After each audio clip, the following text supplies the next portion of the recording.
শহীদ বুদ্ধিজীবী দিবস আজ ১৯৭১ সালের এই দিনে দখলদার পাকিস্তানি হানাদার বাহিনী ও তাদের দোসর রাজাকার আল বদর আল শামসরা বাংলার শ্রেষ্ঠ সন্তান বুদ্ধিজীবীদের হত্যা করে।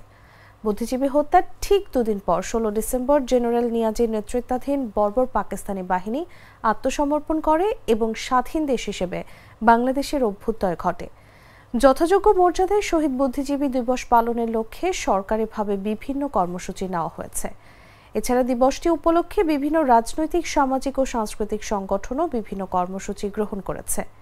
আজ সকাল ৭টা ৫ রাষ্ট্রপতি ও ৭টা ৬ প্রধান উপদেষ্টা মিরপুর শহীদ বুদ্ধিজীবী স্মৃতিসৌধে পুষ্পস্তবক অর্পণ করেন। তারা জাতির শ্রেষ্ঠ সন্তানদের স্মৃতির প্রতি গভীর শ্রদ্ধার অংশ হিসেবে সেখানে নীরবে কিছুক্ষণ দাঁড়িয়ে থাকেন। এ সময় বাংলাদেশ সশস্ত্র বাহিনীর একটি চৌকস দল রাষ্ট্রপতি ও প্রধান উপদেষ্টাকে রাষ্ট্রীয় স্যালুট জানায়। মুক্তিযুদ্ধ বিষয়ক উপদেষ্টার নেতৃত্বে শহীদ বুদ্ধিজীবী পরিবারের সদস্যরা এবং যুদ্ধাহত ও উপস্থিত বীর মুক্তিযোদ্ধারা সকাল ৭টা ২২ মিরপুর বুদ্ধিজীবী স্মৃতিসৌধে এবং সকাল ৮:৩০ রায়ের বাজার বধ্যভূমি স্মৃতিসৌধে পুষ্পস্তবক অর্পণ করেন। এছাড়া সকাল ৮:৩০ থেকে সর্বস্তরের জনগণ বুদ্ধিজীবী স্মৃতিসৌধে পুষ্পস্তবক অর্পণ করেন। দিবসটি উপলক্ষে রাষ্ট্রপতি মোহাম্মদ শাহাবুদ্দিন ও প্রধান উপদেষ্টা ডক্টর মোহাম্মদ ইউনূস পৃথক বাণী দিয়েছেন।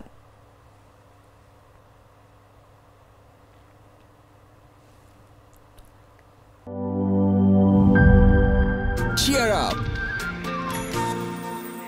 চলো পুরাই খুশি নতুনের সাথে তুলে নিয়ে হাতে Cheer up! Oh oh cheer up! Oh oh cheer up!